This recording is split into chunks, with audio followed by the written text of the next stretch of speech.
sound check, everybody. Last sound check. Everybody good? Sound check good? Sound check good? Yes? Yes? Yes? Yes? Yes? Yes?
It's pretty. It's pretty bright.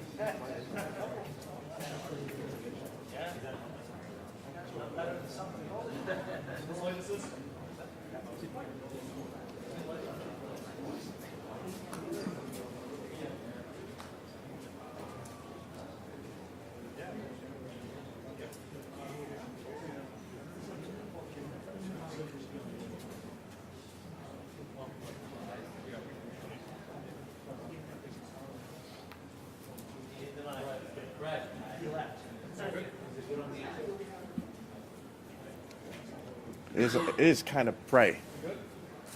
Can you dim it down just a little bit more?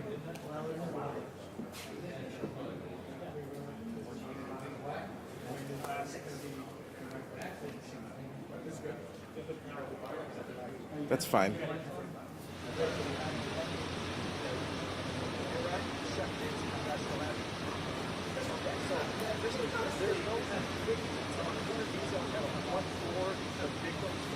Whether they were in the lobby or they were on that 30-second film when they made it up there. That's going to be interesting to hear if the mayor will give that update there. But that picture that was just on the screen, Brian, it's pure insanity. It's absolute insanity.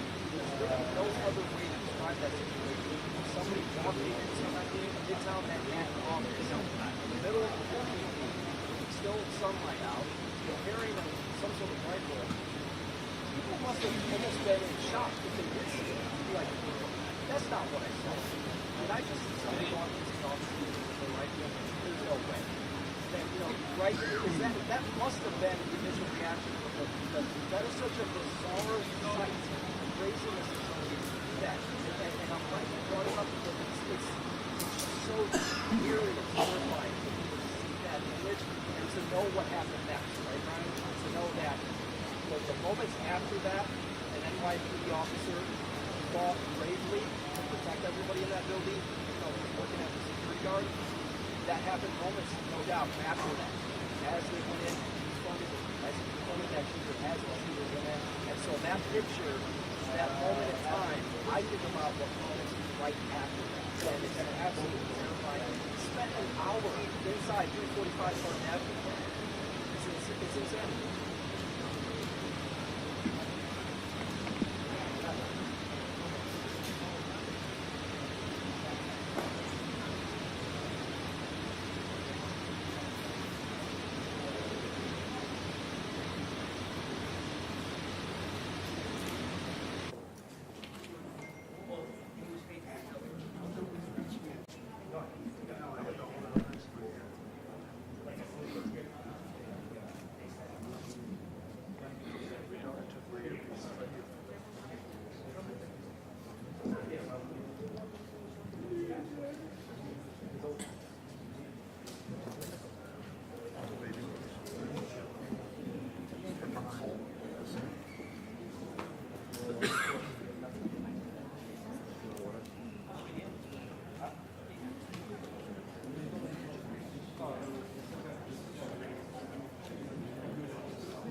He's away. I emailed him.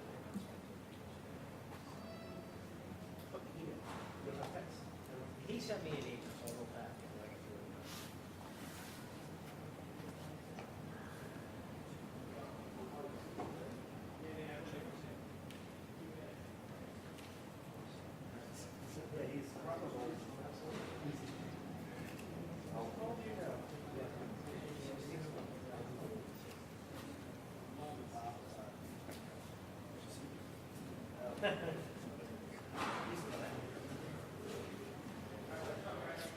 What's up, guys?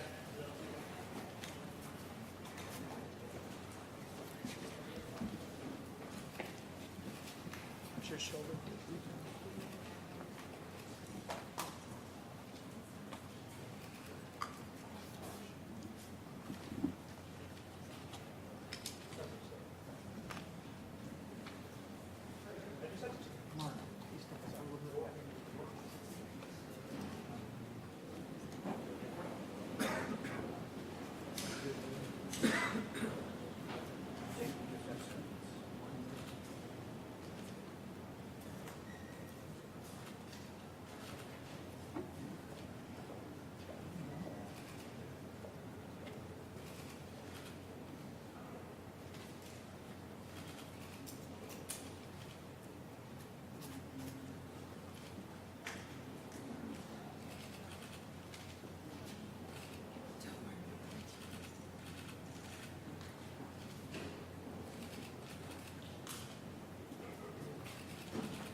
This never gets easy. I always go back to the beginning of my role as mayor in Harlem Hospital, where Officer Mora and Rivera were assassinated. And I remember watching their family members enter the hospital in a loud yell of, "No, God, please tell me it's not true." And I thought about that today when the notification came over from the police commissioner that we had a number of shots fired, and we're still unraveling what took place. And our hearts are heavy. 5 innocent people shot tonight. We lost 4 souls to another senseless act of gun violence, including a member of the New York City Police Department, Officer Islam. He served in the 47th Precinct. He was just 36 years old and a 3.5-year veteran of the department. He was doing what he does best, and all members of the police department carry out. He was saving lives. He was protecting New Yorkers. He's an immigrant from Bangladesh, and he loved this city. And everyone we spoke with stated he was a person of faith and a person that believed in God and believed in living out the life of a godly person. He embodies what this city is all about.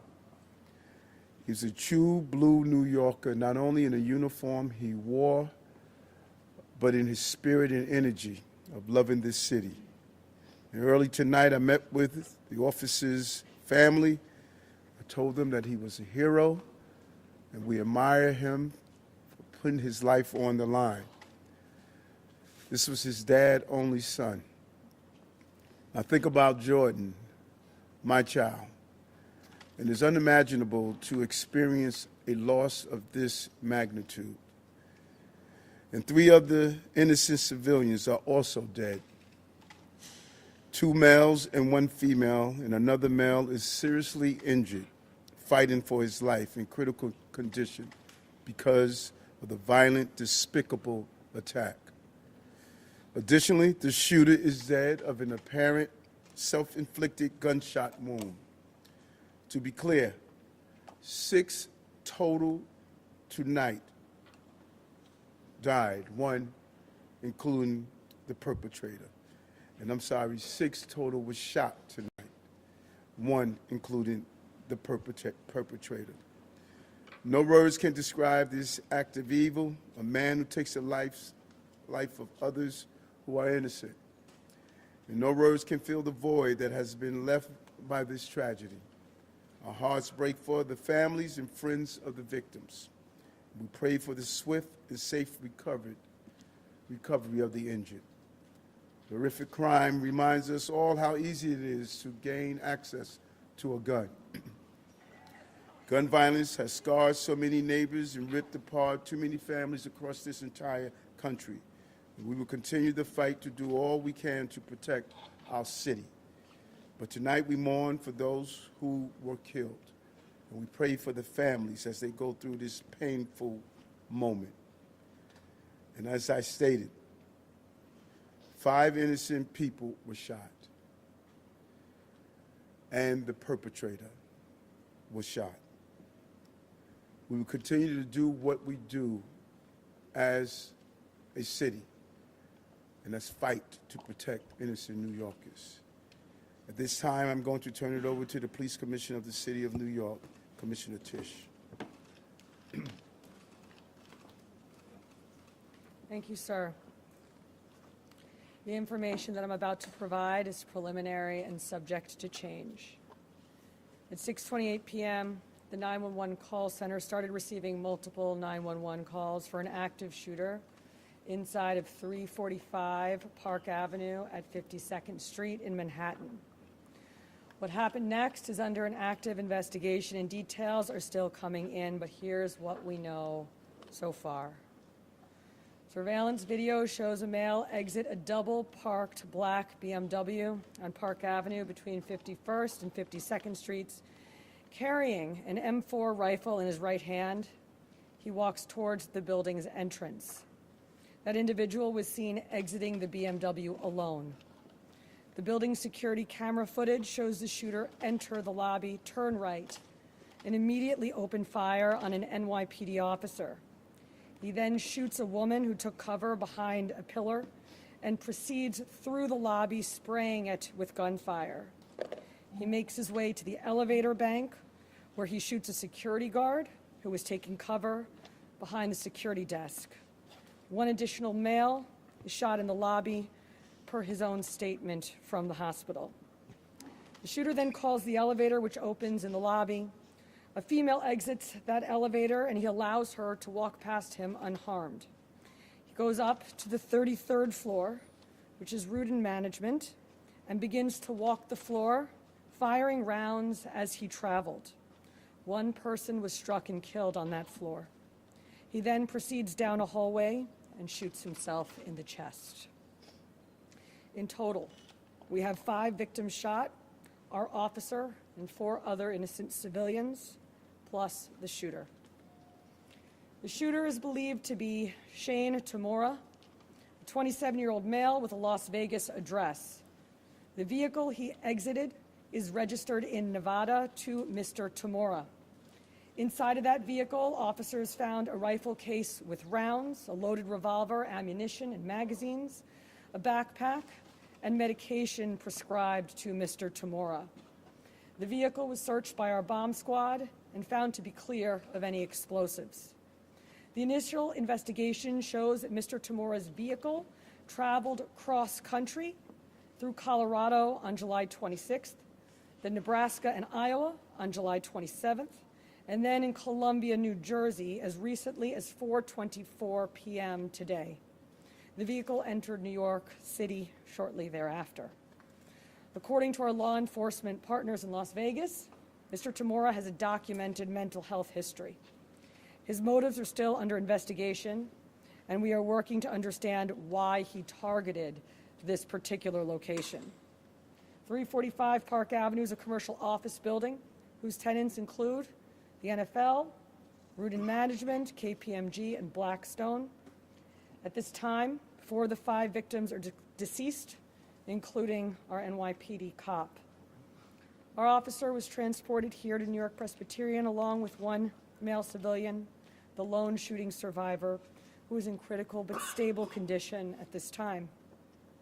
2 other civilians, 1 male and 1 female, both deceased, were brought to Bellevue. The 4th civilian is a female who was found dead on the 33rd floor of the location. Additionally, there are 4 other victims being treated for minor injuries sustained in their attempts to flee the scene. Victims' names are being withheld at this time, pending family notification. Officers from our Special Operations Division are currently conducting a secondary sweep of the entire building. I want to be very clear. We believe this to be a lone shooter, and there is no longer an active threat to the public. But today, 4 innocent victims are dead. Among them is NYPD police officer Didarul Islam, 36 years old, 4 years on the job. Officer Islam was married with 2 young boys, and his wife is pregnant with their 3rd child.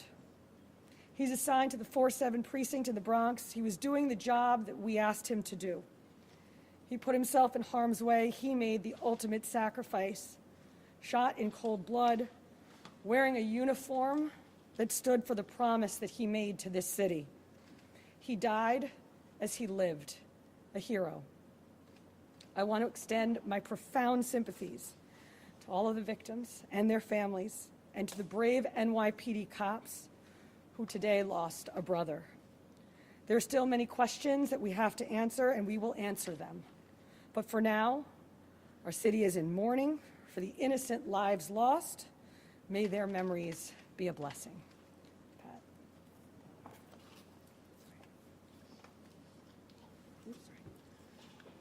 Patrick Hendry, President of the PBA. This is a a devastating night for our city, for our police department. Pure evil came to the heart of our city and struck innocent people. And one of our police officers who were protecting those people. We lost 4 people tonight in our hero brother who gave his life for this city. He was a hardworking police officer who was proud, we know, from hearing from his family, to put on that uniform and shield of a New York City police officer every day and went out and did his job. And he went out every single day to provide for his family, whether it was overtime or whatever he had to do to provide for this family. That's what he did on a daily basis. And his family is devastated. A wife losing a husband who provided for that family. A father who's not going to see his son again. And our hearts of every New York City police officer right now is hurting. We're hurting for our brother police officer who we lost. We're hurting for that family. We're hurting for all the victims and hurting for all the families of the victims. And we're all asking, why? Why did pure evil come here? And we know our police department and our law enforcement partners will work tirelessly to get those answers. But now our job as police officers is to be there for this family, to support them in any way that we can, to come together as a city, to be there for these families of the victims. And we will continue to do that, because that's what New York City police officers do. And we're going to continue as police officers to go out and protect this city, because we know that evil can strike at any time.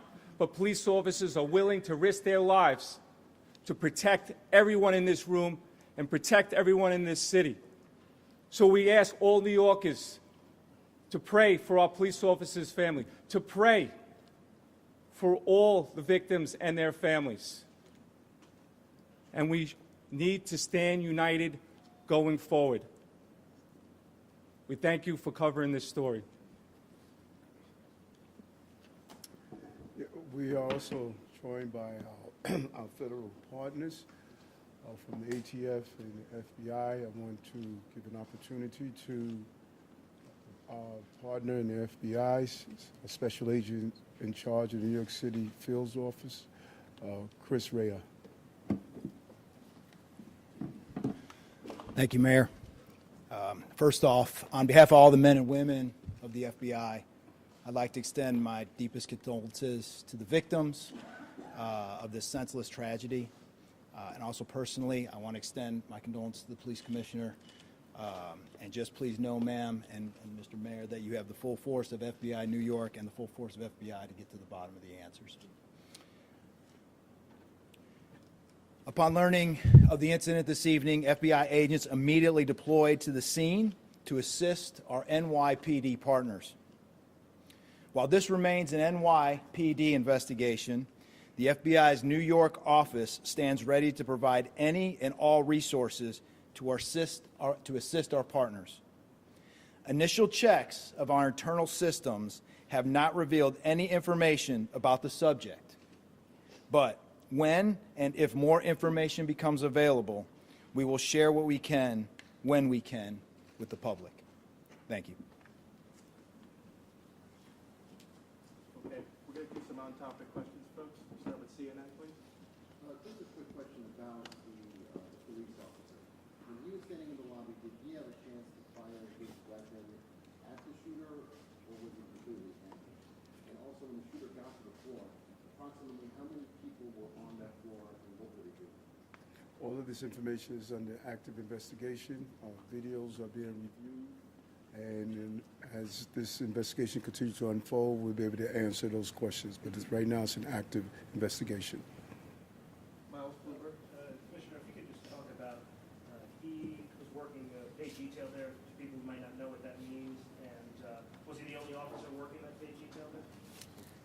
I believe that there were 2 officers in the building working paid detail assignments in different parts of the building. And what is that if people, may say he's on his day off, working in uniform? Paid detail is a program that we have set up at the police department that allows companies to hire officers in uniform to provide extra uniform security. Commissioner, based on interviews with witnesses, did you say anything at all? And secondly, did he leave behind any manifesto, any writings or paperwork? I already described what we found in the vehicle, and it's too early in the investigation to discuss anything more. Thank you. Is there any indication that he had any prior connection to New York or to the real estate industry? I believe that's the business group he was in. As I said, too early in this investigation to tell, but nothing that we have seen preliminarily. Commissioner, can you talk about what the medication was that was found in the vehicle? I cannot. Can you speak about any prior law enforcement contact you may have had? I cannot, other than to say that our partners in Las Vegas made us aware of a mental health history. Yes, you? What's your girl?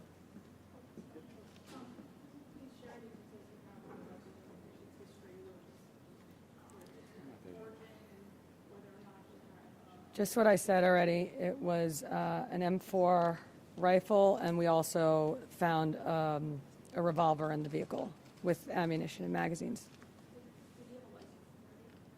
He did have a license in the state of Nevada. Your one? Was there any intelligence indicating that this location is at risk beforehand? And are you considering this a targeted attack or an act of terrorism? At this time, it's too early in the investigation to tell.